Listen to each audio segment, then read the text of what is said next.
rules. Ain't no shame up in my game. In fact, I'm meant to lead the range. Oxycontin in my system, man, I'm feeling kinda strange. Watch me choke about this dope blueberry from Texas. You wanna get up in rotation, that's too bad, cause I'm stressing. By now it's 1:30 a.m. 11 Percocets just entered me. 15 minutes from this second, I'll be crawling on my knees, laughing at the crowd of all the clouds that be surrounding me. Take another Laura tab to calm me down and let me see. Body be relaxed, muscles be loose, and you have stopped the pain. No more bitching about your day at work and driving in the rain. Put up with the busting and discussion I plan in your brain. Hypnotizing minds like all the rest, but I come through the vein. Take a chill pill to slow me down and get back in the game. Gotta be up on your P's and Q's to even feel it, man. Oxycontin, Xanax bars, Percocets and Laura tabs. Values, morphine patches, ecstasy, and it's all up a grab. What you want, what you need, hit me up, I got you, man. What you want, what you need, hit me up, I got you, man. Oxycontin, Xanax bars, Percocets and Laura tabs. Values, morphine patches, ecstasy, and it's all up a grab. What you want, what you need, hit me up, I got you, man. What you want, what you need, hit me up, I got you, man. Scarecrow, scarecrow, what's that? You're popping a powerful pill they call Oxycontin, but it's so tiny, yeah, it got you dragging. Haven't you heard? Big things come in small packages. I prefer the orange ones with the black OC. Take to where you cannot move about your seat. Some people melt them down in a needle and shoot them up, but I pop them with Seroquel like glue. I see I'm a pill popper, so I'ma keep popping them. Give me 20 Xanax and I'ma start dropping them. There ain't no stopping them. When they in my system, might not really miss them. Can you help me get them? I heard you had cognac on that fucking pill shack.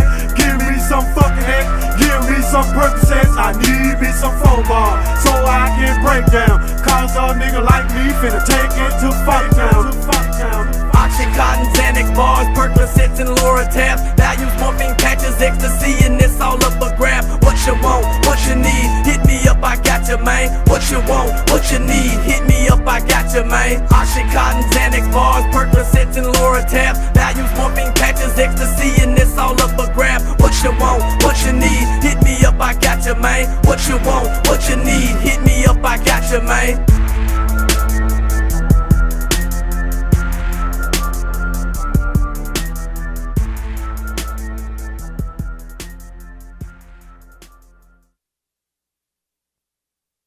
Alright, we're live. Shit. It's been a stressful fucking getting the show started. Yeah, well, we weren't here last week. It was my birthday. True. Well, it wouldn't have been stressful if it wasn't for the 15 minutes I just sat in the parking lot thanks to some dude who parked. Things happen. Yeah, anyway, it's been kind of a rough day, but it hadn't been so bad. It's alright. Anyway, so today, number one, obviously we're going to talk about scary ass shit because that's what we do every week, but we're also going to critique songs that are older songs, or at least, older songs and just their relevance now, or if they even have any. Because, I don't know, I felt the need to do that after I heard that song that Oxycontin by Lil White, literally just came on a playlist I was listening to, like, randomly at work, and I was like, I fucking hate this song. Like, well, wow, okay, we started the show with that. Well, like, the reason I hate it, though, is because of what it represents. Like, literally every freaking, and, like, it's not his, I can't say that it's his fault, really, because he's told the story as to why he wrote the song and everything before, and it's pretty, like, I mean, he was just kind of a young, dumb kid who just got signed by Hypnotize or whatever, and did what he did with his trailer trash knowledge, pretty much, but, yeah. I'm pretty sure Juicy J was the one who told him to write the song. But, anyway, I just remember, dude, in high school, that was, like, the drug dealing, drug finding, drug stealing Bible right there. That was literally how you knew, like, every single pill that was on there was like, oh, that's the type of shit that, you know, if you break into somebody's house or something and you go through their medicine cabinet, you steal. Or if you're a real shithead and you stole from your freaking grandmother that freaking needed her fucking pain pills. I knew a few of those. Yeah, so I just remember that song went through my school like it went through, well, shit, our school. It went through that school like a goddamn plague, like fire. It was like, and then everybody knew everything about, or they thought they knew everything about everything. I feel like that's just kind of like the internet effect now, though. Like, people something gets popular and they're like, yeah, I've known about this, and then they like try to play it off like they're more knowledgeable than they are to gain some sort of like clout or whatever they're seeking. That's true. I mean, there's no doubt in my mind Lil White probably knew everything he was talking about in that song, but Well, yeah, the artist always is usually fairly knowledgeable yeah. on whatever they're talking about, unless it's like 6ix9ine or somebody who's literally just like saying stupid shit, like Right, or just saying what he's told to say. exactly, like a puppet, quite literally. Yeah, But I mean, as far as somebody like him, like he was speaking from knowledge that he personally had. It's just sad that it got so popular and that people's children were like, yeah, this is cool. right, Like that's the part of it that's sad, not the like he can make whatever music he wants. And you know, little Johnny absolutely. and Jim down the street really shouldn't be listening to Lil White when they're in, you know, Right, but every developmental kid's gonna- ages. yeah. Exactly. So it's like at some point like you have to look at like why the kids think it's cool, not like why this guy's making the music. Oh yeah, like I don't blame him at all, really. I don't even like in reality. I don't dislike the song. It just brings back so many bad memories. I guess. Oh, Just yeah, no, I like agree. It's Riding around definitely- like riding around in freaking Johnny's Ford Focus and fucking all the senior kids snorting fucking Oxycontin, blasting that song, thinking it was cool, and then that was back when you could crush them down and shoot them up still. And I just remember watching that group of kids like within like by the time I got out of rehab, which that was back when you could go to rehab for having a roach of fucking weed in your shoe. Yeah. Which is why I went to I did 2 months in inpatient rehab for a roach. But yeah, I remember when I got out, they were shooting up and coming up the city and getting heroin and shit. So, yeah, that's where that song landed them. So but I mean, the new generation of rap, there's a lot of that same shit in it. I mean, fucking lean, talking about lean and Xanax and everything like that. Like, Well, I just think that that's People what I'm still saying. die. Like, it's really, like, not the artist's fault for people glorifying. Like, they're just speaking from what they know. Like, right, exactly. No, I agree with that completely. That's what I'm saying. like if you're worried about a child being influenced by that, like, don't listen to it. Or don't listen Right. to it around them, at least.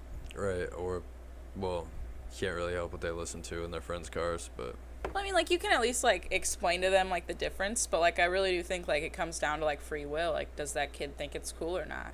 right. I mean, yeah, and it Because definitely honestly, the only comes reason down I to- didn't think that all those drugs were cool is because I watched all of my older brother's friends do those drugs and then ruin their lives by the time I got to high school and was offered them. True. So, like, it really just depends on your upbringing and, like, what you think is neat. Yeah, Because I heard that, like, the first time I heard that song, I was like, ew, cringe. Like, Yeah, no, for but sure. somebody that's done Oxycontin and wants to and hasn't seen their mom nod out while they're playing fucking Mario Party with her is probably like, yeah, sick song. Like, Right, it's just a exactly. difference in what you think is. It's a difference in how you're approachable. brought up, or yeah, just your own personal experiences with the shit. That's my main thing about it. Is like, yeah, like Because, I've yeah, never you had an seen ill anything experience. good. And, Yeah. And with me, I just look at it like, okay, whoever this fate. Like, if somebody were to come up to me and go, Oxycontin by Lil White is my favorite song, I'd be like, I don't think we should be friends. Right, exactly. Like, that, just straight up, I don't think we'd get along. Well, that's why I wanted to play it too. Was just because of how relevant it was back then and all that type of shit. And now, like nowadays, I mean, when's the last time you heard anything really from Lil White that you can think of? Can you at all? I mean, I just only because I keep up with hip hop and shit. Like, he did a verse on somebody's song that he killed it. Like, he did it, but this was fucking like 4 years ago. He did a verse on a guy's song, and yeah, that was it. I remember that. But he's just kind of like, honestly though, I think he's made his money and he's just fucking focused on his kids now, really, because a lot of fucked up shit happened to him. But honestly, yeah, like, if he got out of the trailer park and he's taking care of his kids, like, that's kind of the I don't ultimate even goal know if of he rap. really lived in a trailer park. He might have lived in Memphis. I'm pretty sure he either lived in the city of Memphis Memphis has trailer or parks. yeah, that's true. I mean, I'm not saying he definitely gave off the They got trailer good ass park barbecue. vibe, I can You tell think they that. don't have some Hoosiers up in Memphis? Oh hell yeah! I mean, That's Memphis who makes is the rough, best but barbecue. that's where all 3-6 Mafia and everybody's from. But Memphis like is even honestly- him being with them, It's got a different vibe. I like Memphis. yeah, no, I do too. But like, there's a story that he told in one of his songs about like, because he was with them, pretty much something happened where these people broke into his house and like I don't remember if it was his dad or his mom. They hit her so hard, hit one of his parents so hard that like they were never right again, and all this other crazy shit. Like, rap and all that gangster, try to be gangster shit took a lot from that dude. Like, for real. like it destroyed his family. But he came down to St. Louis trying to sign people a long time ago, I remember, and he kind of screwed. Well, actually, no. Those artists screwed themselves over. He didn't screw them over. He gave them what he said he was, and they fucked it up, and that's why they're irrelevant, honestly. Because I knew all those artists and watched them fuck it up, so yeah, can't blame him for that. Yeah, exactly. He tried, but yeah. Anyway, we'll get on to the next song. But actually, in reality, though, shit, Lil White, I hope you're fucking doing all right for real. Because yeah, you've been through some shit, and I hope your kids are doing great. Sober, hopefully, or at least kind of sober. Smoke some weed. At least calm down. Functioning properly, type shit. But absolutely. So yeah, we're gonna play another song, probably critique that one, and yeah, we're gonna do this for a second, I think. Yeah, we're gonna be here for a while. Yeah, true that. Oh, this is one of my songs on.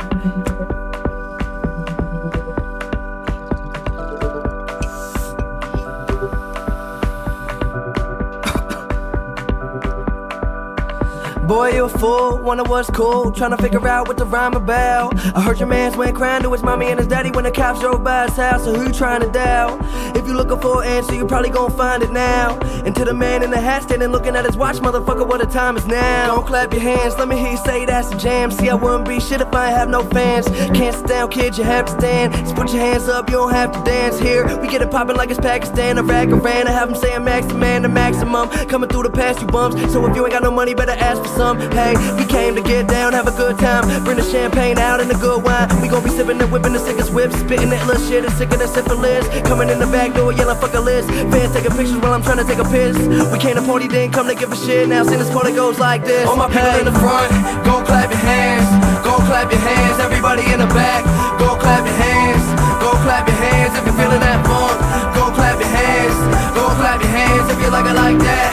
Go clap your hands, go clap your hands. All my people in the front, go clap your hands. Go clap your hands, everybody in the back. Go clap your hands, go clap your hands. If you're feeling that funk, go clap your hands. Go clap your hands, if you like it like that. Go clap your hands, go clap your hands. Hold up. Every day they wanna ask me when I grow up. I show up, cause fans will go nuts. Tell the girls it's cool, look, don't touch. I'll be home as soon as I can, I don't rush. It's gravy, baby girl, you good, so don't fuss. I wanna hear y'all clap, just like that. Keep it going, I'ma bring it all back. Hold up. Every day they wanna ask me when I grow up. I show up, these fans will go nuts. Tell the girls it's cool, look, but don't touch. I'll be home as soon as I can, I don't rush. Gravy, baby girl, you good, so don't fuss. I hear these couples fighting all the time, not us. We have a good time, like they get fucked up. What, going hard tonight. Under 21 will find me at the bar tonight. Hey, drive around in my car tonight. Making music that ain't hard to like. I got the heart to write a couple bars, I might go do something crazy. I may be lazy, love me or hate me, you know it's the same me. And it goes a little something like this. All my people in the front, go clap your hands. Go clap your hands, everybody in the back. Go clap your hands, go clap your hands. If you're feeling that funk, go clap your hands. Go clap your hands, if you like it like that. Go clap your hands, go clap your hands. All my people in the front, go clap your hands. Go clap your hands, everybody in the back. Go clap your hands, go clap your hands. If you're feeling that funk, go clap your hands. Go clap your hands, if you like it like that. Go clap your hands, go clap your hands. Boy, you a fool, wonder what's cool, trying to figure out what the rhyme about. I heard your man's went crying to his mommy and his daddy when the cops drove by his house, so who you trying to doubt? If you looking for an answer, you probably gon' find it now. And to the man in the hat standing looking at his watch, motherfucker, what the time is now. Time is now, time is now, time is now.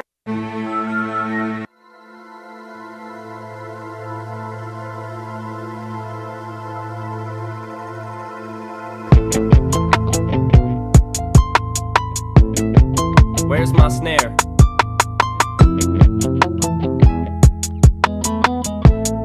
I have no snare in my headphones. There you go.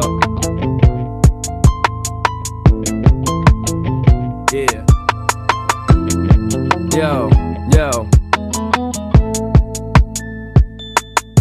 Have you ever been hated or discriminated against? I have. I've been protested and demonstrated against. Picket signs for my wicked rhymes. Look at the times. Sick is the mind of the motherfucking kid that's behind. All this commotion, emotions run deep as oceans exploding. Tempers flaring from parents, just blow them off and keep going. Not taking nothing from no one. Give them hell long as I'm breathing. Keep kicking ass in the morning and taking names in the evening. Leaving with the taste of sour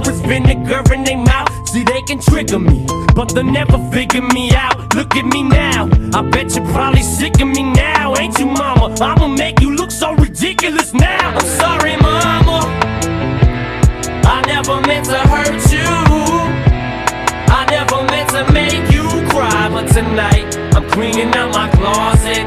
One more time, I said I'm sorry, mama, I never meant to hurt you, I never meant to make you cry, but tonight I'm cleaning out my closet. I got some skeletons in my closet, and I don't know if no one knows it. So before they throw me inside my coffin and close it, I'ma expose it. I'll take you back to 73, before I ever had a multi-platinum selling CD. I was a baby, maybe I was just a couple of months. My faggot father must have had his panties up in a bunch, cause he split. I wonder if he even kissed me goodbye. No, I don't. On second thought, I just fucking wished he would die. I look at Haley, and I couldn't picture leaving her side. Even if I hated Kim, I'd grit my teeth and I'd try to make it work with her. At least for Haley's sake, I maybe made some mistakes, but I'm only human. But I'm man enough to face them today. What I did was stupid, no doubt it was dumb, but the smartest shit I did was take the bullets out of that gun, cause I'd have killed him. Shit, I would've shot Kim and them both. It's my life, I'd like to welcome y'all to the Eminem show. I'm sorry, mama, I never meant to hurt you, I never meant to make you cry, but tonight I'm cleaning out my closet. One more time, I said I'm sorry, mama, I never meant to hurt you, I never meant to make you cry, but tonight I'm cleaning out my closet. Nah, I would never diss my own mama just to get recognition. Take a second to listen before you think this record is dissing, but put yourself in my position. Just try to envision witnessing your mama popping prescription pills in the kitchen, bitching that someone's always going through a person shit's missing. Going through public housing systems, victim of Munchausen syndrome. My whole life I was made to believe I was sick when I wasn't, till I grew up. Now I blew up, it makes you sick to your stomach, doesn't it? Wasn't it the reason you made that CD for me, ma? So you could try to justify the way you treated me, ma. But guess what? You're getting older now, when it's cold, when you're lonely, and Nathan's growing up so quick, he's gonna know that you're phony. And Haley's getting so big now, you should see her, she's beautiful, but you'll never see her, she won't even be at your funeral. See, what hurts me the most is you won't admit you was wrong. Bitch, do your song, keep telling yourself that you was a mom, but how dare you try to take what you didn't help me to get. You selfish bitch, I hope you fucking burn in hell for this shit. Remember when Ronnie died and you said you wished it was me?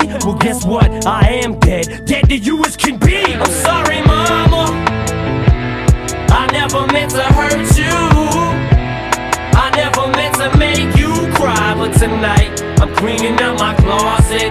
One more time, I said I'm sorry, mama, I never meant to hurt you, I never meant to make you cry, but tonight I'm cleaning out my closet.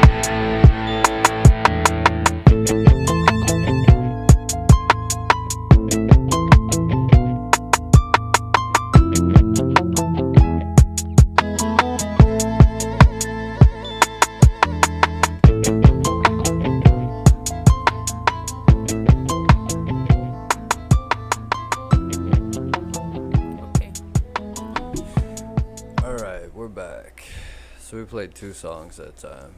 Yep. That Mac Miller song, I mean I know it, but I don't. That wasn't really my age, time period, whatever. That was the song that took like wildfire when I was in high school. That I remember that album it all came the time. out. Yeah, that album came out when I was in high school. I remember that because you were all like, "Yeah, this like, guy's so great," and I was like, "Yeah, he is pretty good." And I remember like all the other brothers were just like, "No, metal." Yeah, exactly. I was the only. Mac Miller and Wiz Khalifa was like the big guys they were back. Like, nah. Yeah. I don't know. How did that? So what? That came out. How old were you? You were a freshman, probably. No, I think I was a sophomore or a junior. It's like 2012 or 2013. 2012, 2013. So that was right when I got back from fucking North Carolina and shit. Yeah. Yeah. Those were some crazy times. But yeah, I remember like I would smoke weed and then I would put that music on, like the whole album. I would put it on while I was going to school. I'd listen to like the first 4 songs and then finish the album when I was in first hour. That's how I would do that every single day. Nice. It was my sophomore year because it was Spanish class. Spanish class? Spanish class, first hour. Oh, gotcha. Shout out Miss Romaine. She's a bad bitch. She let me come in super stoned. And she didn't care. I had a Spanish teacher, and she was like, it was messed up because I had her in 7th grade, and then I also had her junior year, and she was cool, like, but she was also one of those teachers that, like, she was almost like a little too nice to the class, you know what I'm saying, sometimes? Yeah, they walked all over her, treat her like shit. Yeah, so they would walk all over, and then sometimes she'd just blow the fuck up. Oh, you know yeah, we had a math teacher like that. She was like, she wasn't really nice to us, but she was just like super whiny, like, she just complained about everything, as if her job was an inconvenience. Oh, yeah. And we made her cry. Yeah, whole class made her. We were like, ooh, not a good day. Horror story in the classroom for the teacher, psychological. She had, it was one of those smart boards, and she like made the math problem on this smart board, and she's like, look at all the work I do, and she starts like taking apart the like whole thing, and one of the kids was like, well, yeah, you can just make like a number chart, like there's literally a button up there for it, and it just fucking set her off, like being told that she like wasted time, and we didn't care. Damn. Yeah, well, I mean... But I mean, at the same time, like, that's your job. Like, why didn't you, like, look up a YouTube tutorial on how to use a smartboard if you didn't know how to do that? Like, it's part of, like, literally you have to make so many number things as a math teacher to not be able to use the very basic things on pretty much, like, fucking Microsoft Word. Right. I mean, I don't know, dude. It was different with my teachers. They didn't just have, like, Google and high-speed internet and shit when I was in school. That probably didn't come in until, like, your era. We had smartphones by the time I was in high school. We had iPhones. Did you really? Yeah. What, like iPhone 1? Yeah, it was, like, I think it was, like, the third iPhone. Because iPhone 1 was out when, like, you were in high school. I kind of remember that. I remember I got you an iPhone one time, or well, I got it from somebody and then I sold it to you for like $50, and you guys had to jailbreak it or whatever. That did work out for you, didn't it? No. Damn. Yeah. That's why you don't jailbreak things, you know, because it never really works out in the end. No. Yeah, I don't know. I just remember being like, yeah, I got an iPhone, and your mom being like, oh yeah, I'll buy it for you for $50. We'll jailbreak it. And I was like, okay. And that was that's as far as it went with me. Nah. As far as I went with the business deal, but no, I think Dustin ended up doing something with it, but I never got it. It was not mine. Oh. 'Cause yeah, I remember my dad was trying to get me into the iPhone thing, and I was like, no. I rebelled against having like one of those types of phones for as long as I possibly could. Like, I think I was 20. It was when I moved into like my apartment on Gasconade before I got a freaking iPhone. I love my iPhone. I hate that I love my iPhone, but I love it. I mean, now I do too. Now I'm kind of just like, fuck. I'm spoiled by it. Like, when I pick up an Android, I feel like a dumb girl. I'm like, can you do this for me? I don't know shit about Androids, but yeah, I can't figure those out for shit. But with that being said, like, I don't know though. Like, nowadays, though, it's like I used to be able to Google shit. Like, I could Google something, and whatever I wanted to see would just come up. You know what I mean? Like, if I needed information on something or whatever, it would just pop up. It'd be right there. Now it's like every time I Google, so it's all watered down with all these different websites and advertisements and all this weird shit. It's like they're flooding the internet with like whatever's nowadays, so you can't just Google and look something up really easily. Well, it's not like they're flooding the internet. It's just there's so many people that have access to the internet now. So like there's not going to be one direct answer for anything, because there truly isn't one direct answer for many things. Like, well, yeah, but there's, I mean, like, if you're looking up something in particular, like, I was trying to look up, because there's different treatments for, there's just different types of treatments for different things, and I was trying to look up, I was trying to figure out what this one was called. I couldn't remember what it was called. It's not legal in the United States, but it's legal in Mexico, and I'm trying to figure it out, and I had to literally, like, I looked it up once, like, I actually typed in exactly what it was called, and it came right up. But I couldn't remember what it was called, and I'm trying to type it in and trying to relate, like, you know, Mexican, whatever, blah, blah, blah, for this, da-da-da-da, or it's only illegal in Mexico, but does work, won't pass FDA because, through FDA, because it's like, you know, the pharmacies can't sell it, and not to mention they make a lot less money. They would make a lot less money off of it.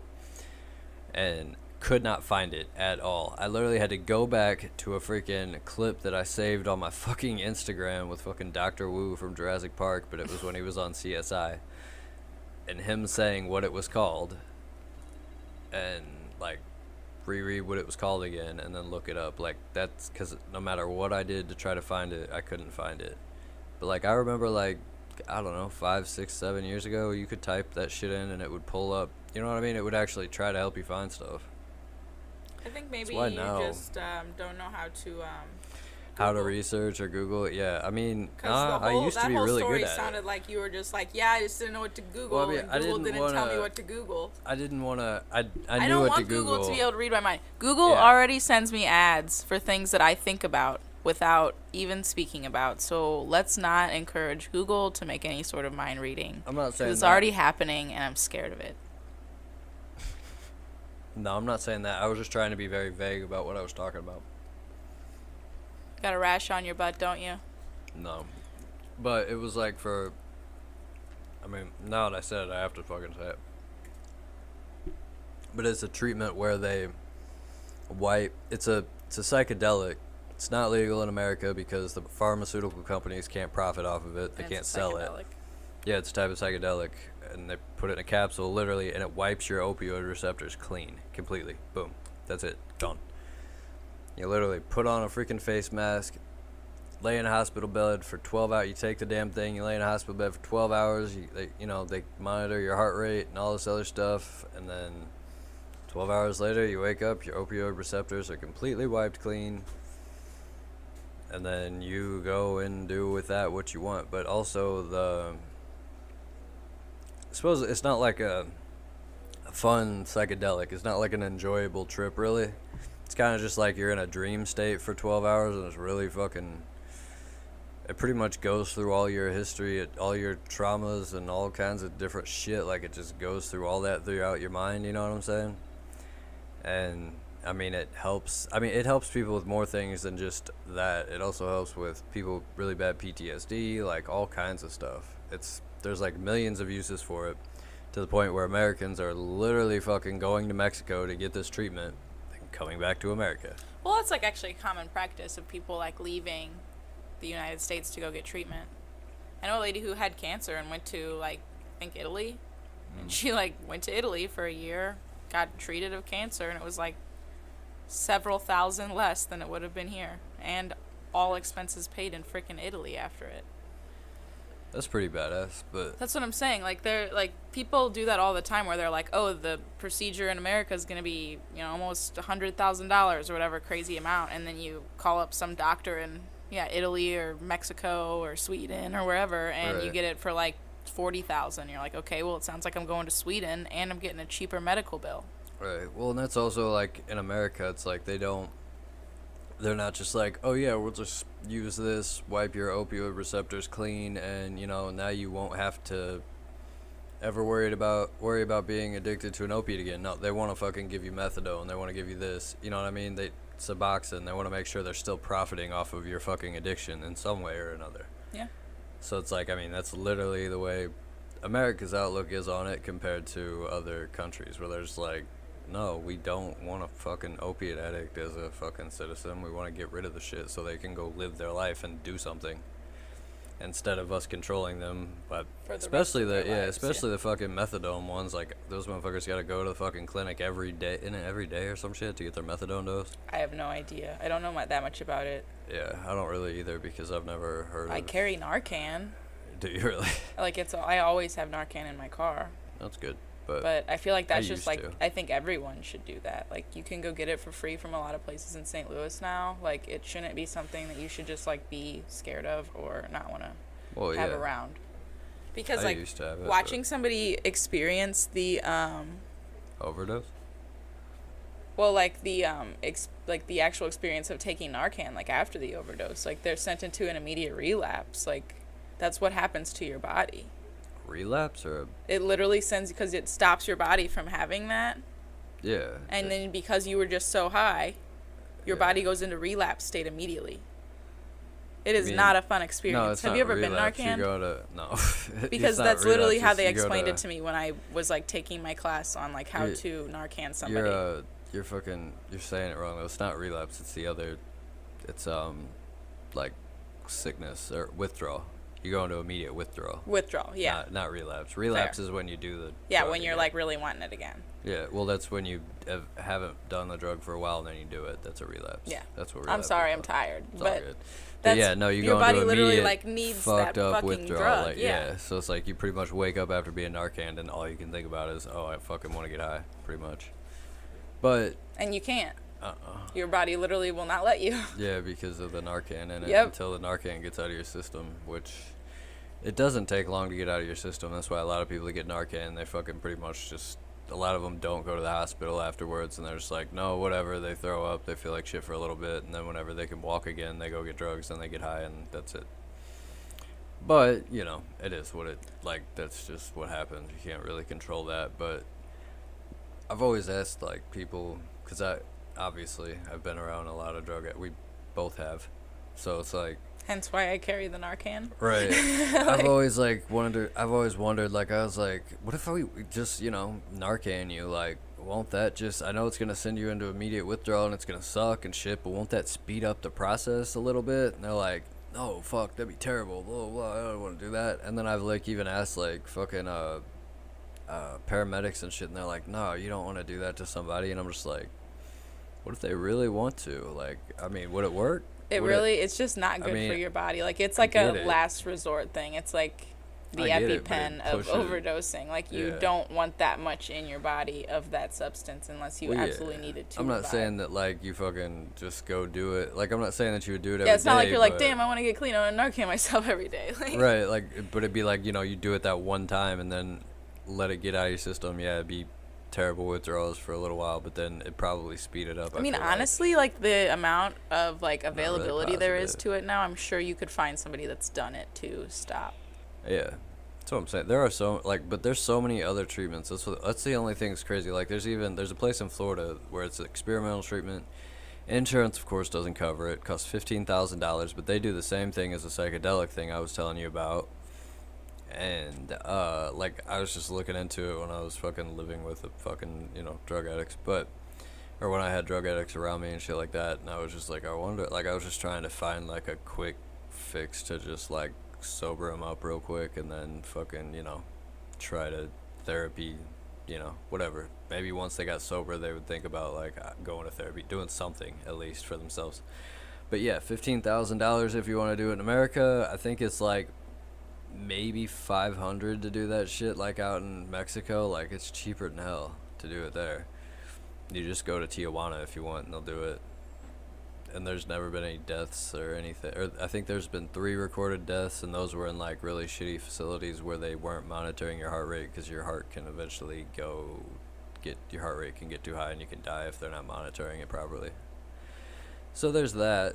There's that. If you want to, yeah, like, if there's there's a way to get off of it without going through the whole, I don't know what the process really is, like,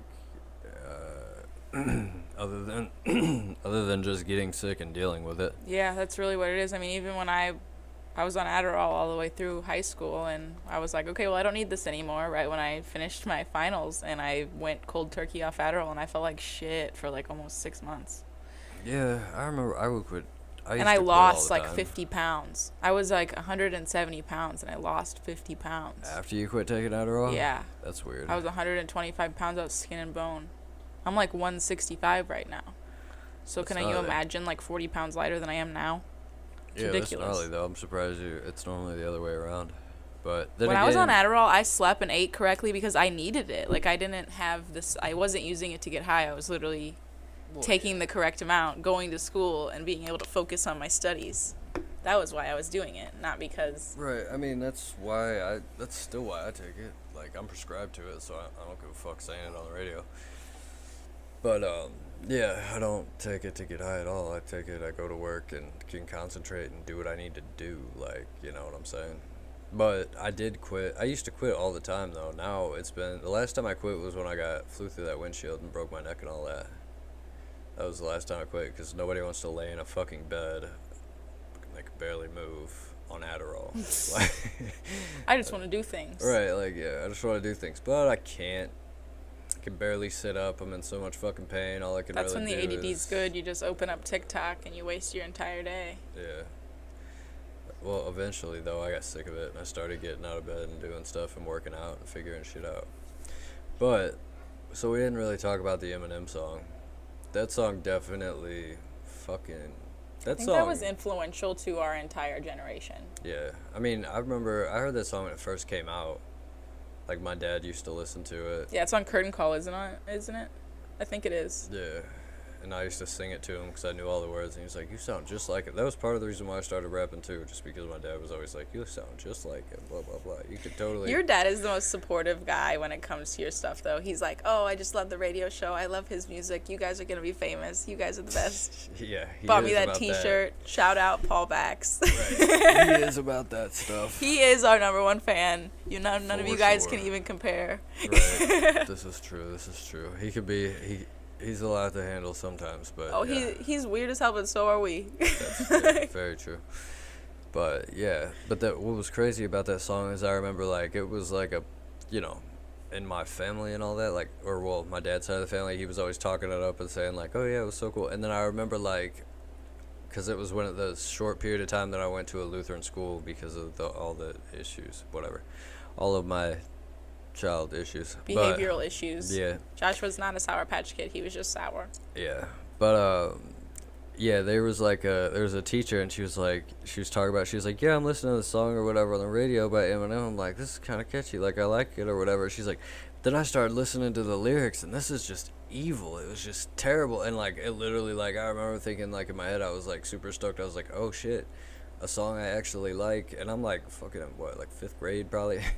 Like a song I actually like, they're actually talking about, like my teachers actually talk about, because they would always talk about songs and shit, like, you know, all the corny freaking boy band praise shit. songs, yeah.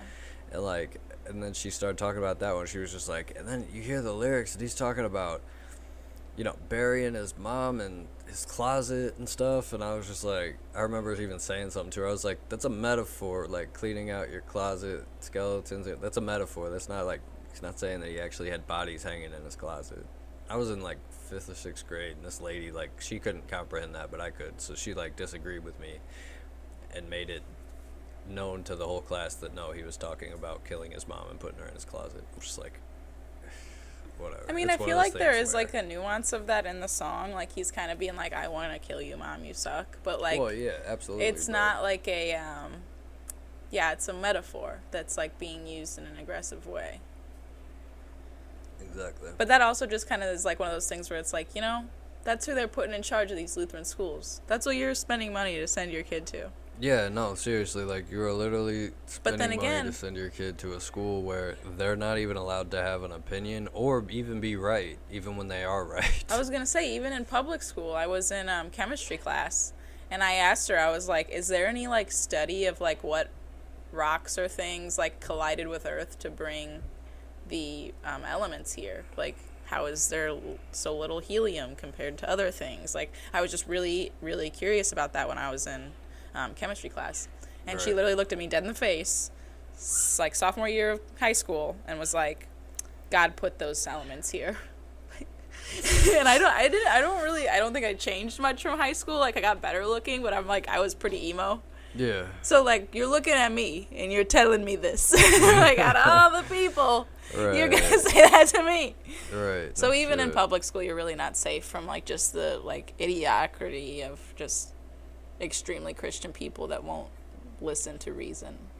That's facts. I remember they used to try to say that they had, like, a Christian club in that school, like, and it was, like, Mr. Kinnear, or Principal Kinnear when he was the principal still, and they were, like, he would have like there was a group of students that would all go into some room with him, and they would all pray every morning or some shit. But he was also the teacher that I remember being like handcuffed in his room or in his office when I was like getting I think I was just getting searched. Yeah, no, because they didn't find anything on me that time, fucking assholes. But I was still handcuffed, like I still had to be handcuffed for whatever reason, and I was sitting like across from his desk in like a good enough position to where like I could like do this, you know what I mean? So I just went, like, took my foot and put it on like one of his little filing drawers and opened it just to see, like, you know, because I was like, maybe he's got some fucking drugs that he stole from some other kid stashed in there, you know what I mean? Because I was dumb. I was like fucking 14 or 15, and I just see a flask in there, and you know what I mean? I like, oh, okay. Like, there was a flask, and then there was just a gallon of fucking Jack. And I was like, well then, I just closed it, because obviously I couldn't gank that with my hands behind my back and chained, but also I was like, so he's a fucking alcoholic. I wonder how long it's going to take for them to figure that out. So yeah, our principal was an alcoholic. I don't think he was principal when you went to school there, though. No. Pretty sure he was gone. Didn't he We get had caught Snell. touching a kid too or some shit? I don't know. We had Snell, and he was like, he thought he was like a cool guy. You know, like the cool kid grew up and then became a teacher? That cool kid grew up and became the principal of the school. Yeah. It's just like his whole vibe was so gross in all the ways. Just super misogynistic and gross. Never vibed with him. Yeah, I remember. He did get me out of trouble one time. No, he was like, I feel like he didn't say wasn't that. bad. Like, just like because I wasn't a bad student, I didn't do anything wrong, and I was just this like little emo, like just, I didn't give a fuck, but I still got everything done. So I don't think he liked my Right. attitude. Like, he was like, oh, I can't even hate you because you're getting good grades, but also fuck you. I just know he had a hard on for my mom, and that's the reason why he would like try to get me out Oh, of trouble. yeah, and of shit. course. He'd like, Of yeah, course. because like the first time I got in trouble, and then I remember because she showed up to school or whatever, because she had to after like I did reentry and shit. She had to, I don't know, there was some paperwork or something she had to sign, and that was when he was the like principal for the first year or whatever. And like he met her, and then he also seen her at some other thing in Cedar Hill with like my stepdad and shit at the time, and like I guess he had a hard on for her like from that whole time type shit, because anytime like I got in trouble and sent to his office, I always got out of it without detention or anything. There was one time I had like 12 detentions. I skipped all of them, and they just kept giving me more for every time I did it. And then finally, like one day he came and got me out of class and just goes, "You've got 36 detentions that you missed, and they just keep giving them to you." He's like, "What do you want to do? Do you want to do all these after school detentions, or do you want to go to ISS for 5 days?" I was like, "I'll go to ISS, dude." Like, ISS was great. ISS was really nice. Yeah, like I was in I'd go ISS there and pretty just do all often. my homework. Yep, that's what I did, and then they would let me color after. Right. That was I spent probably at least, I want to say, a quarter of maybe a half. The half only of my reason high I didn't school like in ISS is because I don't like being disciplined, and they weren't nice to me. They were like, "You're a bad kid," and I'm like, "I'm really not. I just like to speak my mind." Because my first time I went into ISS was because I got into an argument with that bitchy art teacher, Which one? There were like 9. Miss Bailey. I don't think I had her. She was such a bitch, though. I remember So you I telling me switched about to that, Miss though. Vasey, and she was a bad bitch. I loved her. That's what's up. It's always cool. I remember, dude, the art hall. Here, this will get into one of the topics that I was gonna get into anyway. The art hall was where like, that was the first place, like down by where the theater and all that shit was. I lived there. That was the first place that I ever saw anybody smoke meth in my entire life. Oh my god.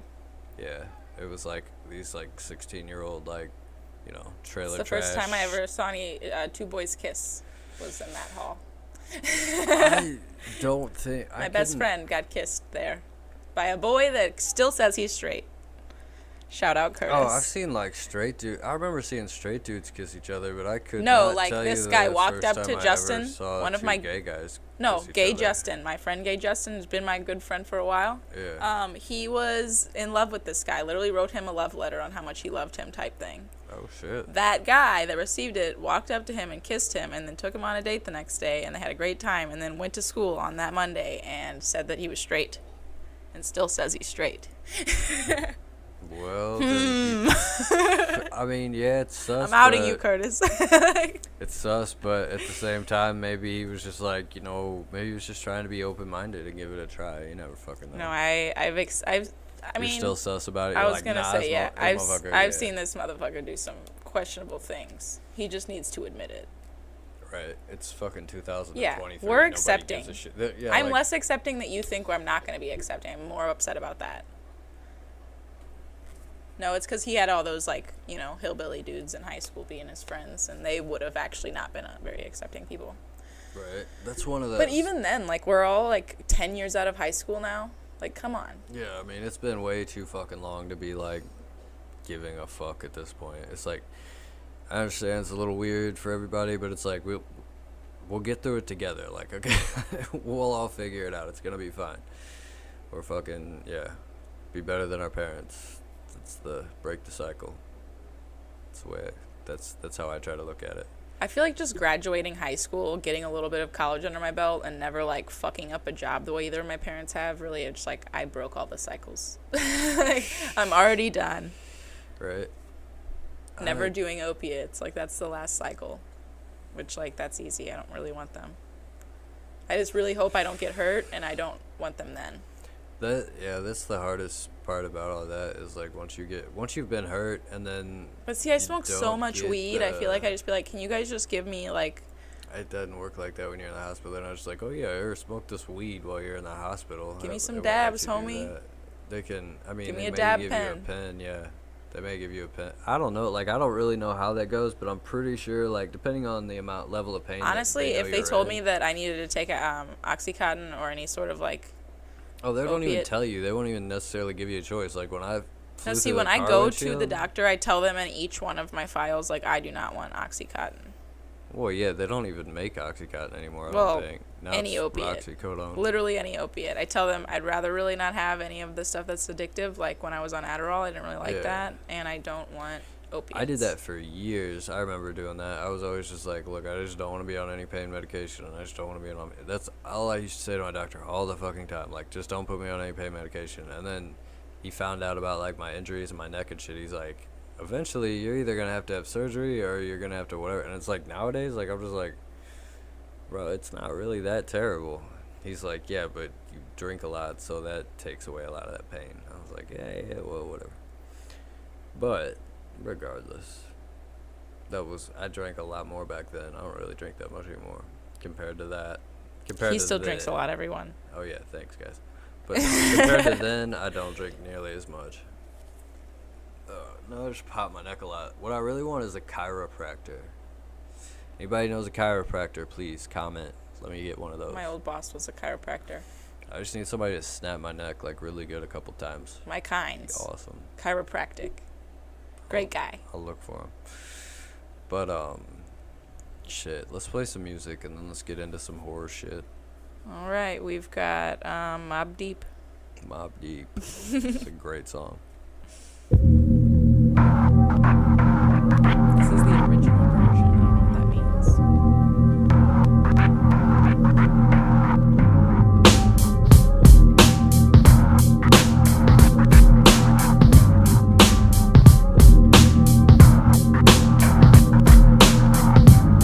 The most violent of the violent is crimes we give life to. If these Queensbridge kids don't like you, we bring trauma of the worst kind of enemies. Your first time will be your last earth memories. It's only your own fault, I gave you fair warning. Beware of killer kids who don't care. Unaware fool who be dealt with in time. It ain't a mystery in how from the words and rhyme. In 1990 square, all shook niggas is supposed to have fear. Trying to get a piece of this pie we don't share. Prepare for the worst cause I've been there. Try to keep a positive mind and walk a straight line don't work. So niggas is forced to do dirt, and God made dirt, so this dirt won't hurt. If I listen to the lessons and the rules I learned on these streets for 19 years and not leaving. My first priority is to reach 21 breathing. Forever beef, nobody will ever be even. So I grab the heat before breezing. Lost in this foul mind state, I can't keep straight thinking. But I keep my eyes on the earth without blinking. It's hard to be a man in this land of the venom. Any man try to front, he gets slugs in him because he ain't a crook, son. He just a shook one. We live the life that of diamonds and guns, in numerous ways that we choose to earn funds. Some niggas get shot, locked down, and turn guns. Cowardly hearts and straight up shook ones. He ain't a crook, son. He just a shook one.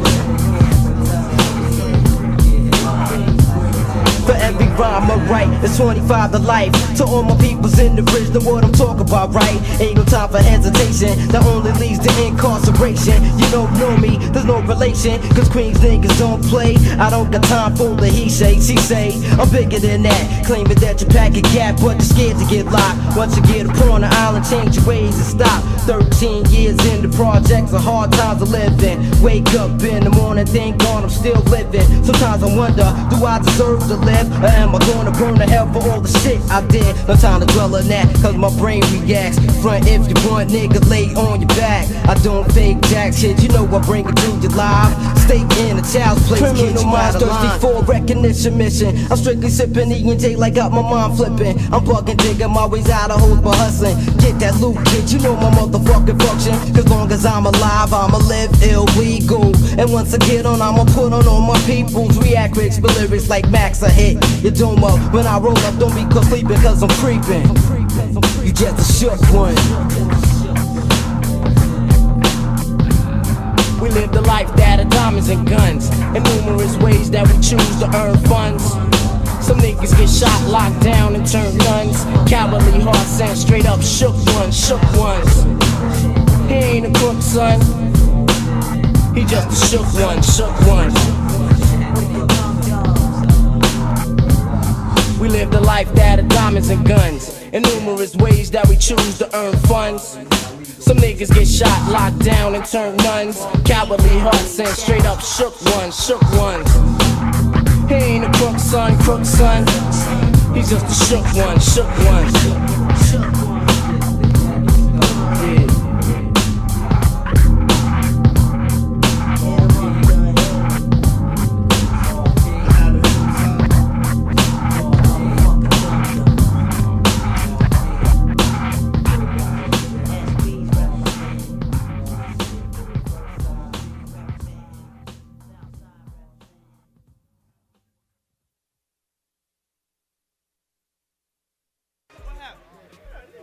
Keep going. Yeah, you sit-sad motherfucker. I bet you won't hit a motherfucker, hit a motherfucker, hit a motherfucker, hit a motherfucker. I bet you won't push a motherfucker, push a motherfucker, push a motherfucker, push a motherfucker. I bet you won't hit a motherfucker, hit a motherfucker, hit a motherfucker, hit a motherfucker. I bet you won't push a motherfucker, push a motherfucker, push a motherfucker, push a motherfucker. I bet you won't. This ain't no game, we bring the pain, so don't you niggas trip. Fall in the club with all the thugs and about 5 extra clips. Deep always deep is how we coming, cause we ain't no joke. So when you host all this shit, we gonna cut your throat and let your choke not out the dope. The VC's mafia gang. Not always pulling a fucking gun, we also throw them things. Don't hit that white and wanna fight, act like you crazy, man. We know you niggas just some hoes, we letting our I wanna grab your mind, I wanna get you hypnotized. So the scarecrow keep a mystic type of bitch in every rhyme. You may not capture the essence, cause beyond my time I flex. It's a futuristic and artistic mega bliss complex. I rip the mini shot that's on my uncle every pop. I make sure that they get so wild they bustin' caps up on the spot. All around the planet, rock the ghetto blocks, don't stop. A nigga gotta take a deep breath and keep on blowing till they drop. I bet you won't hit a motherfucker, hit a motherfucker, hit a motherfucker, hit a motherfucker. I bet you won't push a motherfucker, push a motherfucker, push a motherfucker, push a motherfucker. I bet you won't hit a motherfucker, hit a motherfucker, hit a motherfucker, hit a motherfucker. I bet you won't push a motherfucker, push a motherfucker, push a motherfucker, push a motherfucker. I bet you won't. We ain't gon' stop until some death will die up in the audience. Word up, push him to the floor, put your foot in this guts, a sample. Watch your food get trampled. Shoot a pistol in the air, make it so security can handle the crap they got up on rush. Before a fool gotta get crushed, rush, we got it. Fuck, the 3-6. And when the show's over, I wanna see nothing but bodies on the floor. Everybody know 3-6 rocks so hard. I heard through the streets that a nigga had said something about that nigga. I think his name was 20 Flag. When I walked up to his house, I knocked up on his door. When it came to the door, then I hit him in the mouth and I knocked him on the floor. Then I hit him and hit him some more. Then I told that fucking boy, sit around his mouth about the motherfucking profit boy. Cause the profit boy, we hypnotizing all of y'all. Don't tie a rope around your dope and drag you like a dog. Hit a motherfucker, hit a motherfucker, hit a motherfucker, hit a motherfucker. I bet you won't push a motherfucker, push a motherfucker, push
straight like that Southside thing.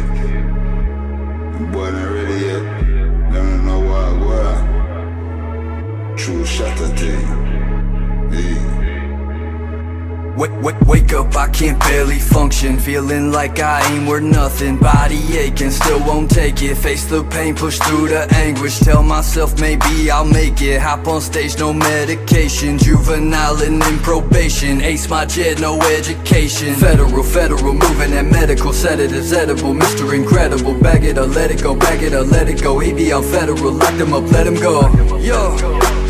We swerving and serving, he swerving and serving. I swerve it, I serve it, bitch, cut it up, whip it up, cap it up, double cup, I do not give a fuck. 100 drums in the trunk, dump it when I pull up, then I go hit the cut. My being like, what the fuck? It's paid, I ain't fuck it up.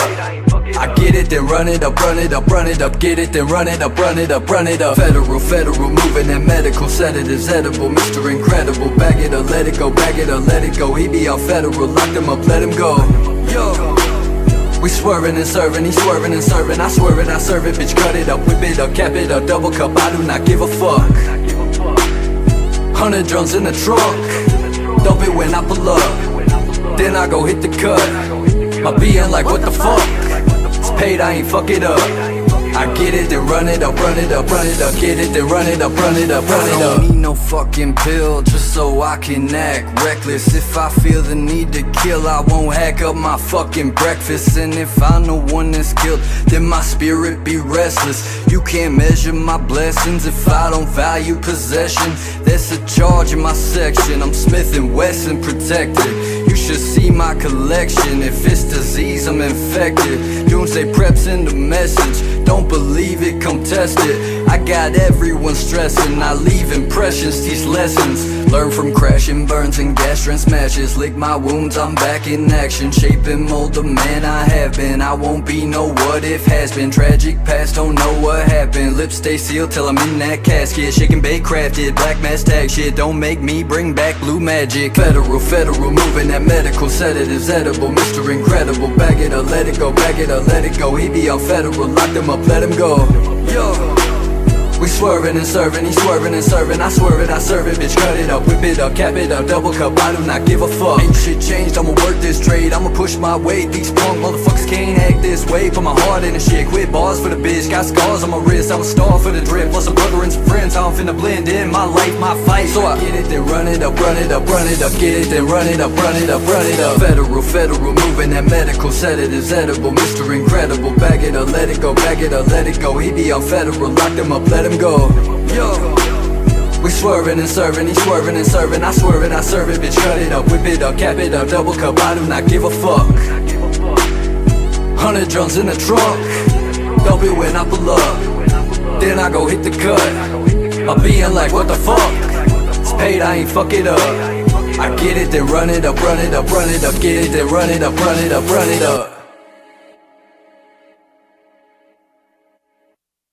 Slob on my knob, like corn on the cob. Check in with me and do your job.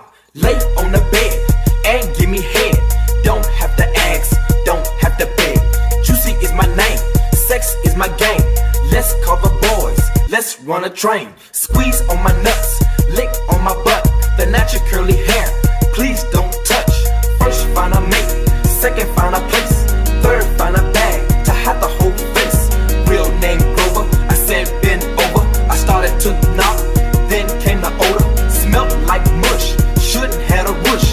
Told her to stop and take a dish. Once she did that, I didn't want the cat, so I vamped out and never came back. Suck a nigga, dick a some. Suck a nigga, dick a some. Suck a nigga, dick a some. Suck a nigga, dick a some. My nigga D Magic said he had to have it. I said just forget it, it's too crabby. Know a little freak in Hollywood, sucks on dick, does it real good. She'll give you money, fill up your tummy. House full of kids, parents all spruggy. Once had her down, backyard ground. Hit it from the back, enjoy the sound. Name undercover, always used the rubber. Till I got caught, fucking with a mother. She blamed it on me, we fought in the street. She pulled out a knife, so I had to flee.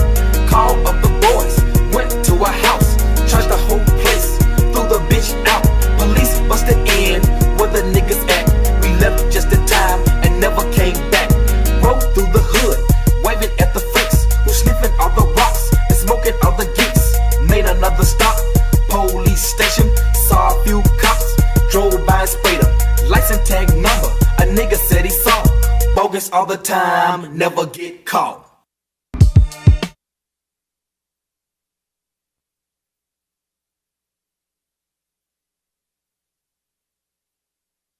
Gotta run.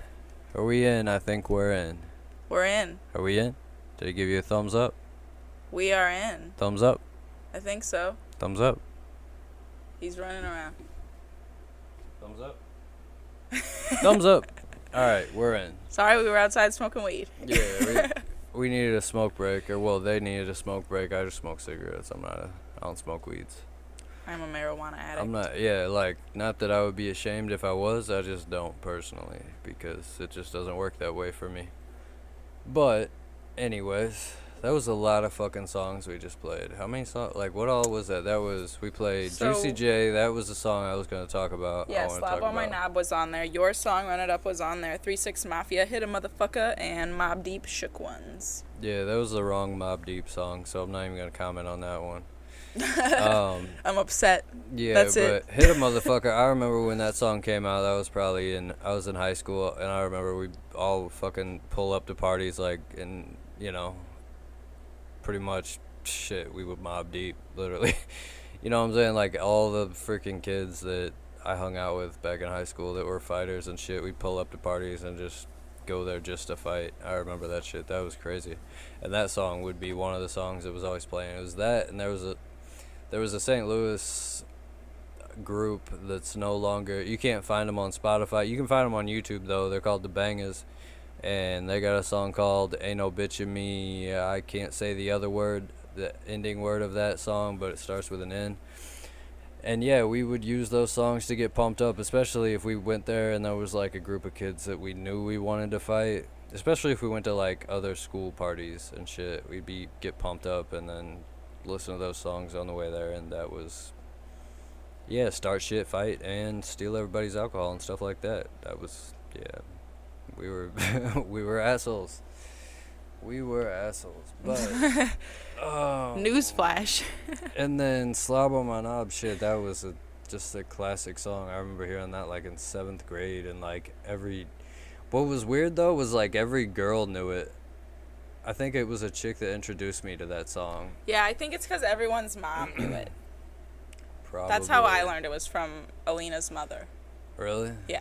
I mean, I learned it from a girl named Tiffany, and she, like, because she knew all the words. A girl named Tiffany. Yeah, she knew all the words. Like, she was in my That was her class. move. That was like, that was that was like, her move. That was her big move. I was to say, well, that was probably like my first crush or whatever the hell in 7th grade. So I was like, because it was when I first went to freaking Oh man, public. Tiffany, the girl that knows all the words to Slap on My Knob. I'm gonna marry that girl. Yeah, exactly. I was like, whoa, all right. Because she was like one of the only like somewhat like she had a little hood in her too, so it was like, all right, I could deal with this. But yeah, that's pretty much how those songs go. But speaking of, so I got to talk about some scary, horrific, crazy shit. So I was mainly just gonna stick with shit in Missouri, because there's a lot of Missouri folklore, and like I put in the description, I'm gonna tell a couple different folklore stories. I'm gonna let you all decide which ones are fake and which ones are real. We're gonna start with DeSoto, Missouri. That's where we're gonna start. And there is a place in DeSoto, Missouri they call it Monkey Mountain. It's not a legitimate mountain. Obviously, we don't have real mountains in Missouri, but we got pretty big hills. We have larger hills. And the police department out there is very limited. It's very small. It's not exactly, it's like a fucking 5-cop town, I think, or it used to be. Now because of all the meth that was curated in that area. Now there's 6 cops. Now there's like meth task forces and all kinds of other stuff. Jesus. Oof. But what a terrible job. Right, literally. ACAB forever, but also if you have to deal with meth every day, I'm so sorry. Yeah, I mean, if you gotta bust down, but I mean, it stinks. The people that I do meth stink. The fucking drug itself meth. being made stinks. It's all stinky and disgusting. It's dirty. It's no. But there's one thing I can honestly say about meth, and I don't know that I'm going to thank the police officers for this, because you know, if they just would have let the meth heads do their thing, they'd have probably killed and blown each other up and shit with their own meth labs instead of them catching those people and taking them to jail and doing all the things they did to them. And the Mexican cartel would not have taken over the meth business completely. I mean, now all the meth that you get, I mean, the highest purity that you could possibly get it, blah blah blah, it's all over now, and it comes straight from the cartel. And all those middlemen, freaking what's it, Walter Whites and shit, yeah, they're gone. They don't exist anymore. The cartels, they got super labs in Mexico, and they just bring it across the border just like they did everything else. So, good job. But also to the officers that did that shit, I can only imagine the shit you saw breaking in those trailers and seeing the kids and everything else. But, so that's a horror story in itself, but this is gonna get even darker. So Monkey Mountain is a place in DeSoto, and actually our brother Dylan, he's the first person to ever tell me about it.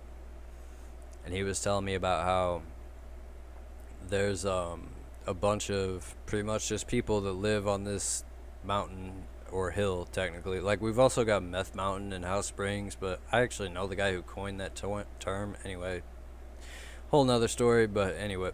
So back to DeSoto.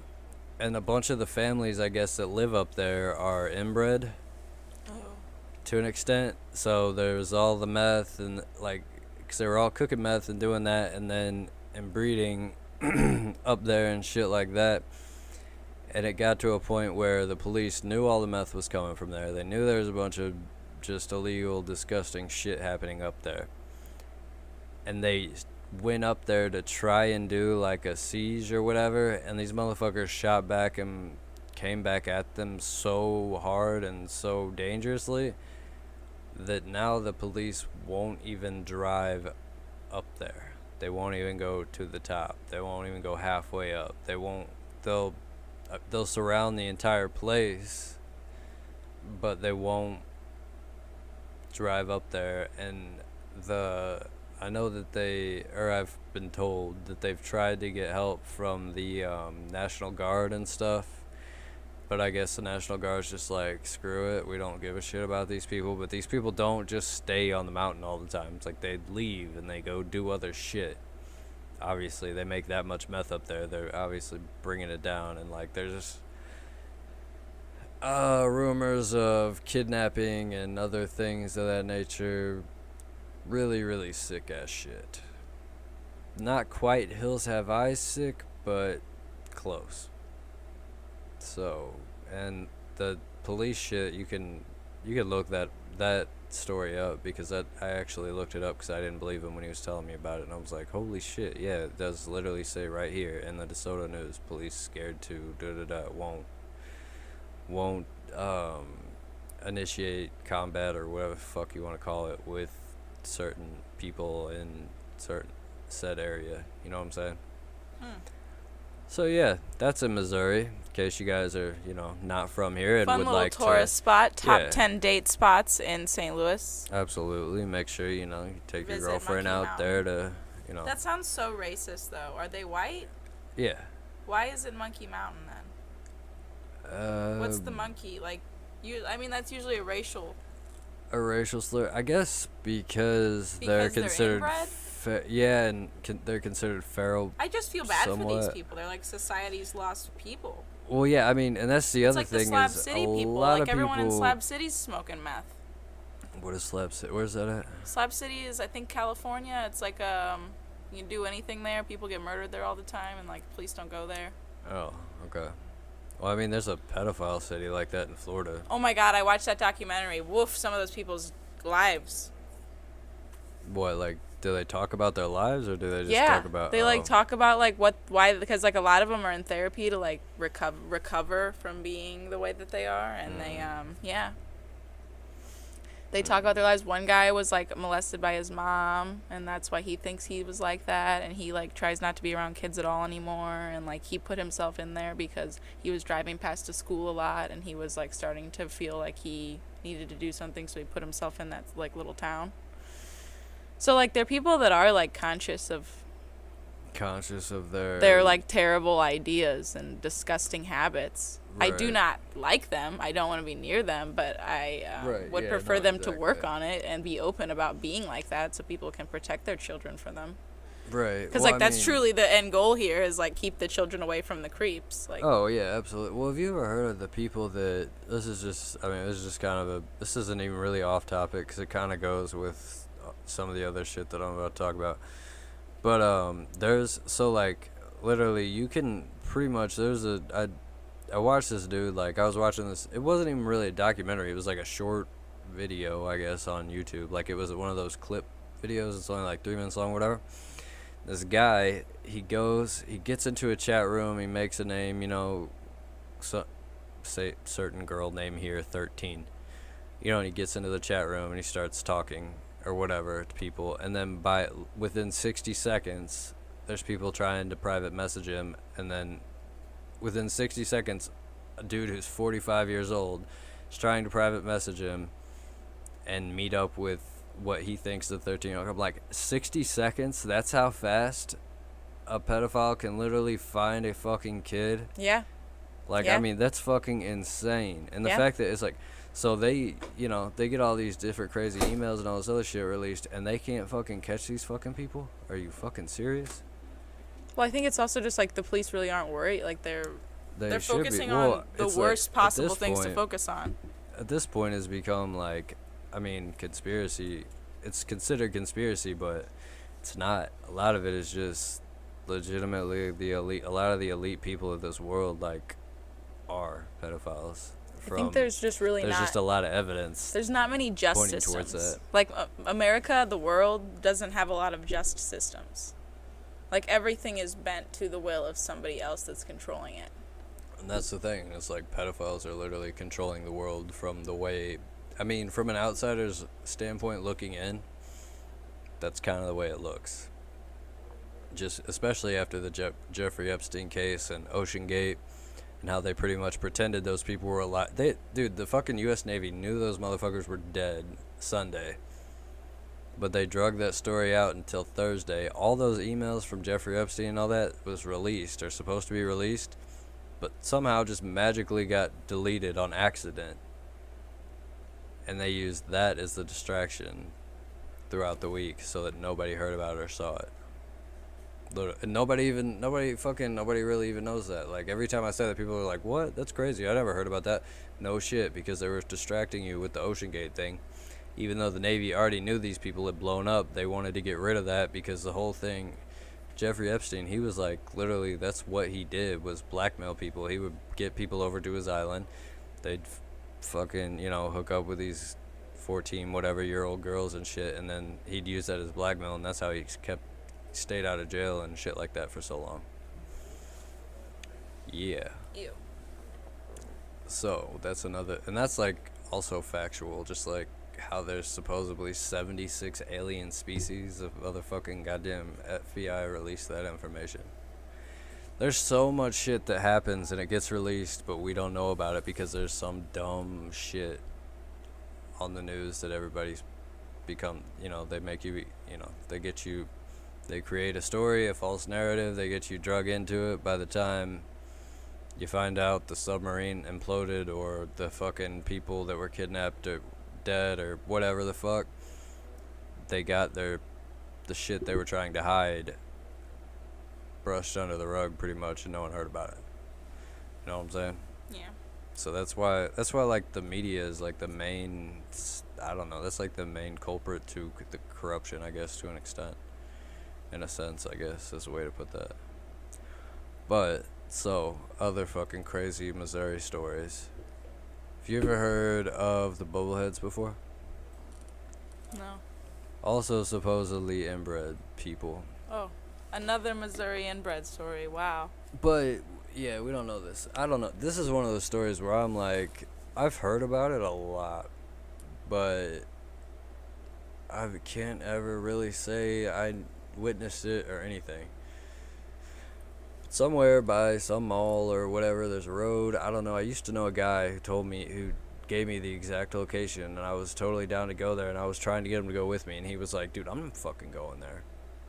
And I was like, what do you mean? He was like, dude, I went there already. I saw it. I know this shit's real. I'm not going there. And I was like, shut up, dude. I already know you're fucking with me. Like, let's just go. He's like, no, I'm not fucking going anywhere near that place. He's like, I'm not even going up to the gate, because once they see you at the gate, they'll fucking get you. And I'm like, this guy's gotta be fucking with me. Anyway, I drove around for like an hour and a half. I could never find it. But apparently there's bubbleheads. There's somewhere in North County that just people with like swollen ass heads. I'm not sure if it was a nuclear testing or an inbred thing. Nuclear thingy or inbred thing. Like a nuclear condition. Like a condition that they developed because of nuclear activity up there. Because there was a lot of nuclear activity in Missouri just at a time. Like, we had one of the biggest nuclear power plants like ever, or we created a bunch of nukes in Missouri somewhere underground. I don't know, pretty sure it was like right by Jefferson City. But anyway, something about nuclear shit and blah blah blah, and these motherfuckers will try to kill you if you approach their big ass fence. And their big ass heads. With their big ass heads, yeah. They got big creepy heads. There's stories of people shooting them and stuff like that. They're like hammerhead sharks. I guess. I don't know. That's kind of a weird one. That's one I probably should have done more research on, but if you try to Google it, you won't find shit. So, there was that. Where was the other one? There's another one. Oh, and then I guess we can go... This is like kind of a really deep dive, just for the simple fact that I haven't thought about it in a long time. This is one that I actually went to, witnessed. I was there. Yeah. So, like, they used to call it the KKK house. That's what this kid used to call it that I knew. Yeah. And I was just like, why? Off to a good start. Right. And he was like, I don't know. I'm pretty sure that these people... And honestly, I figured out later, well, just by going there, I figured out that he was wrong. It was not, it had absolutely nothing to do with... It did look like a fucking plantation home, kind of, but it wasn't. It was actually a satanic worshiping type people, like, meeting grounds place area thing. So yeah, you got to drive down these train tracks. We drove down the train tracks. I remember the worst experience I ever had there was when I was tripping acid. Not gonna lie. What? Yeah, I was like, I'm not getting out of the fucking car. You guys are stupid and crazy, and no, I'm not doing it. Like, I'm trying to have fun. I'm tripping balls. I don't want to go up there right now. So, yeah, and of course I was with, like, my crazy dumb friends when that happened. So I was like, I didn't even get out the car. I stayed in the car the whole time with a fucking crowbar in one hand, and the train came by, and as soon as the train came by, I was like, fucking opened up, because the train comes by every time I'm there. Like, every time you're there, they say it's not even a real train, it's a ghost train, but, I mean, it looked pretty fucking real to me. But supposedly that train track is obviously inoperative, so it's kind of weird to see a train go on one that it's not operative. So I don't know how that works. I've never really figured that out. I've been totally sober and saw this too. That's the only reason why it's fucked up. So you go there, but I was the one who actually figured it out, that the house actually belonged to a child molester killer dude. And there were all these, so like there's all these little, so you go up, it's this big house, like big fucking mansion type thing, shit like that. And I mean, it's all jacked up. When we first ever went there, it was all jacked up, it was beat up, you know, you could walk right in the front door type shit. And there's this huge well where you opened it, and it was just the smell of death, literally, like in this, underneath this fucking well. It was so fucking heavy, it took like all of us to just even move it a little bit. Water was black. It was like some shit out the Ring. Like, it was gross. And but yeah, like there was always like the whole like fucking, oh yeah, fucking, I bet nobody will stay all night here, da da da, because you know we'd be drunk and shit, and we'd be like, oh yeah, I bet nobody will stay all night here. I was just like, I will. I was like, no, you won't. Blah, blah, blah. What if we drive away? I was like, my car's out there, so like I'm not that worried about it. Like.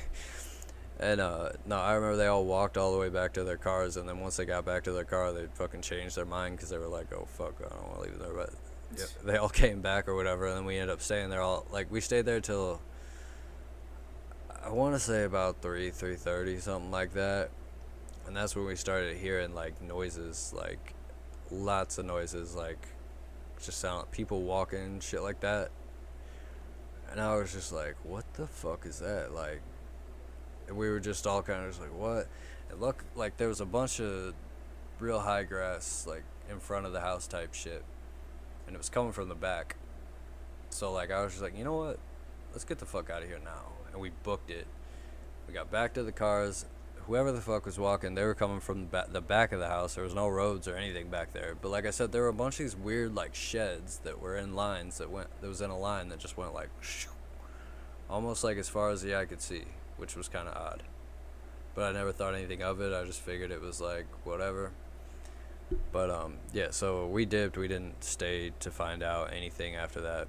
And then the last time we went there, all the doors were boarded completely up. You could not get in that thing. It was sealed shut completely. You couldn't get in there to save your fucking life. We were me and my friend Jerry, he's a Marine now. But, like, he was always, like, the strong, muscular, whatever dude of fucking all of us. Dude, me and him were banging on that motherfucker with baseball bats. We kicked one door in. There was another one. We were just like, what the fuck? How do we get in here? Like, we couldn't. It's like, it was so easy the first time. Why is it so hard? We're breaking out the shit underneath the porch, trying to get under there and shit.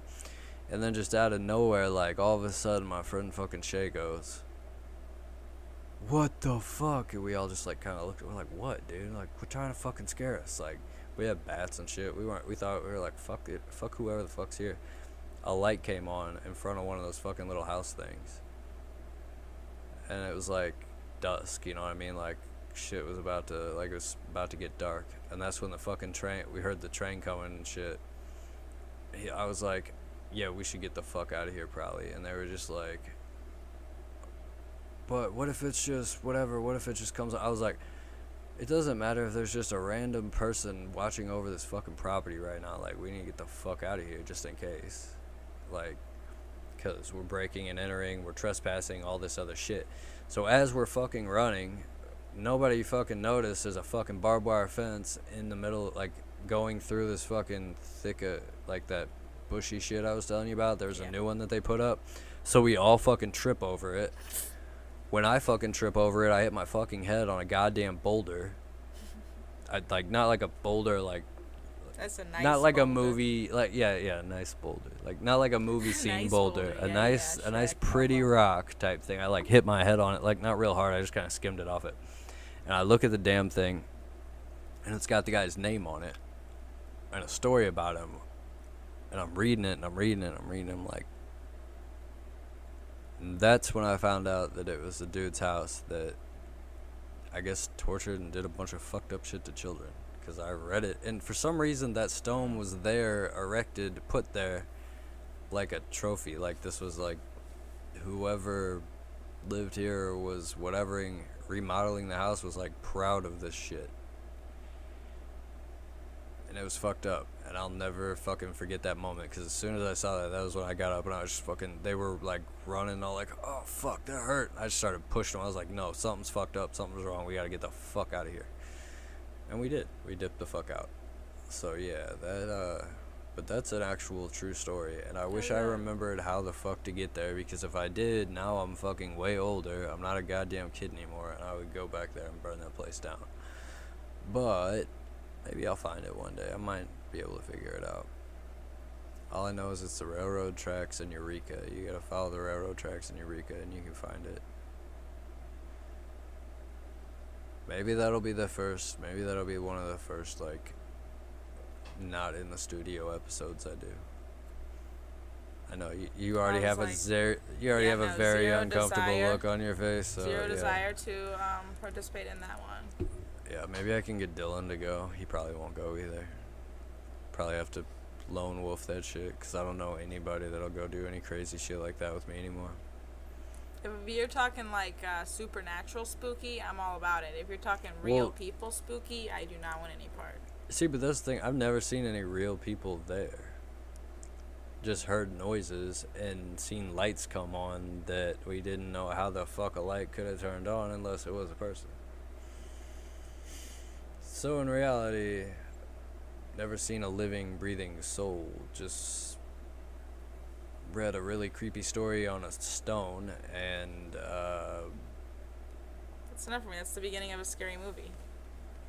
I'm not entering that movie. it's a good point. It's a very good point. But, like, at the end of the day, I came to the conclusion that that had to have been, like, some type of cult or something that was doing whatever. And they were probably hiding something in there, and there was probably a different entrance. You know what I mean? Because I know that when we used to be able to break in and stuff, there were always, like, holes and shit in the floor that, like, you could point, like, a light down, or, like, we would just fucking light something on fire and drop it, or break a glow stick a bunch of times, because a lot of times we were like fucking tripping or stoned or whatever, and ecstasy, playing with glow sticks, you like crack one and drop it into the floor and it would go down for fucking hellas. So I feel like some of those little house hut things, like there were tunnels that inside of those that went inside, but we never went inside the little fucking hut things because we never thought about it. Like, it's like, yeah, it's probably just somebody's old shitter, like why the fuck would we want to go in there? But that could have been, I have no idea. That's one of those things where it's like we were never there long enough to really explore a whole lot of it. But now I want to go back, especially talking about it now. And then, I guess last but not least, the underground cave shit. What do you got? I mean, there's really nothing too scary about it as far as other than they block off the entrance every time I go back.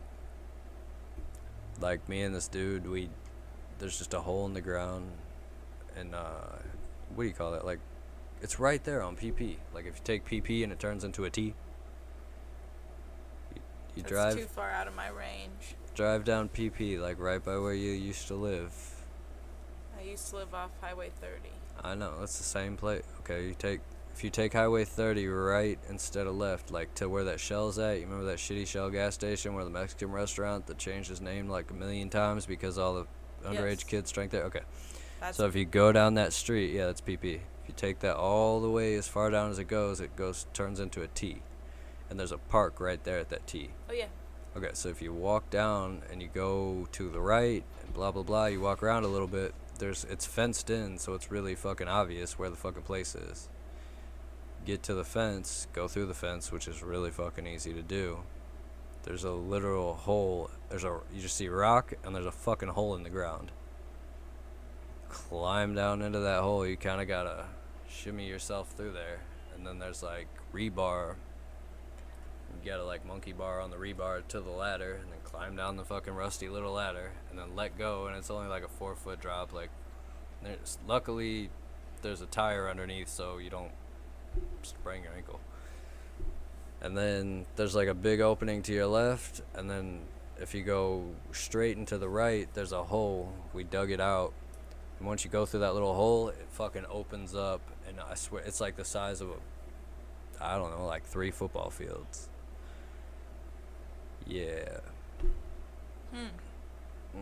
It's real. I could show you. I got pictures. That's spooky too. See, I don't think you're never gonna be able to explore with me nothing. I'll go hiking with you in places that are haunted. That's more what I was trying to do. All right, we'll do that. That'll be the first trip then, cause I got all the equipment we need for that. I got I got it all. Telescope, night vision, fuck yeah. Anybody wants to donate to that, fucking I guess hit up my Instagram shit. I don't know. Hit up my Instagram page, and I'll send you a Cash App link or something, and start a savings account for that, because I've got I think I got like $450 saved towards that. So yeah, should be. We wouldn't need that much more, really. How much time do you think we got left? What time is it? You got about 15 minutes. 15 minutes? Alright. With that being said, so I did get a new toy. I got a really fucking badass new survival weapon. So I'm going to show that, and then we're just going to play music and shit, because we've been talking about a lot of random ass shit, and I'm getting tired and fucking hungry, so. We can always cut her short too. True that. But first, y'all gotta see what Leonidas' sword would have looked like in real life. Nice. Yeah, from the 300.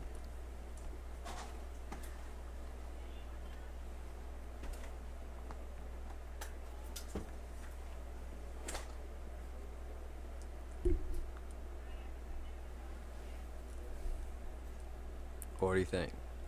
You've seen it already, I forgot. Yeah, it's a big knife. Yeah. That's all it is.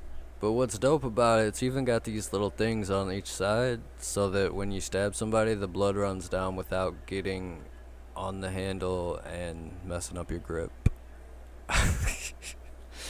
It's fucking insane. It's really sharp. It's made by Hanshu, and that's a really good sword brand. You can see it on the thing, but I don't think any camera's close enough for me to show you that. This part's not sharp, so that's nice too, because if you need to fucking, you know, I don't know, somebody's stronger than you and you got it like this, you can grab that without fucking cutting your fucking fingers off with your own fucking knife, sword thing. Knife sword thing. But yeah, this is definitely the best sword I think I've bought, other than like the samurai sword that I have that I never bring here because it's way too fucking big and it wouldn't fit on the camera. But definitely 10 out of 10. This motherfucker, shit, Noah fucking literally goes. And he wasn't like expecting it to be that sharp, you know what I'm saying? So he pushed down really hard and he was like, ow, what the fuck? And like blood started pouring. I was like, you're a fucking idiot, it's a sword. He's like, yeah, but none of them are that sharp. It was fucking great. But yeah. So if you want a machete for the summer, fuck Walmart, go spend the extra couple bucks, be Leonidas, and yell, "This is Sparta," while you're chopping down some trees. That's my advice on that one. It's less than $100, and it'll probably last your whole life because it's a full tang sword. So, there's that. You ready to play music? Yeah, we got St. Louis by Nelly. Go for it. You can find me in St. Louis, where they play, rain all day. Some got jobs and some sell, others just smoking all day. You can find me in St. Louis, where they play, rain all day. Some got jobs and some sell, others just smoking all day. I'm from the home of the Red Fox, city entertainer, jetting off with Brian Cox. I see you later, maybe not, cause I got something high in the Navigator, waiting on the parking lot. A bad boy on the ride, rougher than the locks. I keep them both, Nina and Sabrina. Now tell my boys, have you seen her? Have you seen her? Make it believers. How about the two-seater, the vocab, white beater, Levi's, switch from the cleaners. If it starts with a cuff, like leave it to Beaver. Catch me in the Galleria, Plaza, Chesterfield, rolling down Henley Hills in the black sedan and V. I used to love it when they hit me for a rocker, maybe a bopper. I kept it proper, a non-stopper, around the clock. Now it's cool to pull up the Benz, a helicopter. St. Louis, where they play, rain all day. Some got jobs and some sell, others just smoking all day. You can find me in St. Louis, where they play, rain all day. Some got jobs and some sell, others just smoking all day. Sunday morning, crack a donut, and now I'm yawning. Natural Bridge and Kings Highway is where I'm going. Wake up, man, and start blowing. Gotta get the juices flowing. I'ma tell you one more time for you cats that just ain't knowing. Yeah, you can find me in St. Louis, in the hole with me, Fatty and Leezy getting swole. Rapping the optimal, sharpening up my flows. Practicing for my shows, that's usually how it goes. We be ready to roll, that already roll. Swinging through a phallic sounds, knocking out of control. Like a boom, boom, boom. Who is it? It's Jackie Frost, the one who gave you what he had and who showed you who was the boss. I'm like a human hot sauce, thinking I burn your thoughts. Your information was false, I show you just what it cost. In the M.I. crooked letter, O-U-R-I. No one can do it better. Hey, find me in St. Louis, where they play, rain all day. Some got jobs and some sell, others just smoking all day. You can find me in St. Louis, where they play, rain all day. Some got jobs and some sell, others just smoking all day. Now in the middle we keep it crunk and jiggy, love out and biggie. The way that you love your sticky cold Louis was slim, they used to diss me in a red expedition. That's okay though, she can ride just for the day though. Can't even be a house guest like Kato. I'm a dog, I said it. Now call me Snoopy, wouldn't have me in a hoopty. Now you see me in a coopy in front of Utopia. I'm hoping ya come down here tripping, man, I'm toasting ya. Thanksgiving round these parts, yo, we roasting ya. And when the heat come down, getting ghost on ya. Got busy lokes with us, this type of folks with us. My daddy told me this, said I'm supposed to buzz. Don't be provoking us, it ain't no joking us. Just the north, south, east, west coast and us. St. Louis, where they play, rain all day. Nah. Some got jobs and some sell, others just smoking all day. You can find me in St. Louis, where they play, rain all day. Nah. Some got jobs and some sell, others just smoking all day. What they know about the Lou, huh? They know about the arts. They know on Sunday night. DJ Charlie Chan. Popping like that there, Change it up. Shouts out to Limitless, arts. White Castles live, Club Casino with the DJ 618. Jihadi, the Indigo for the Wizards. It's just wrong.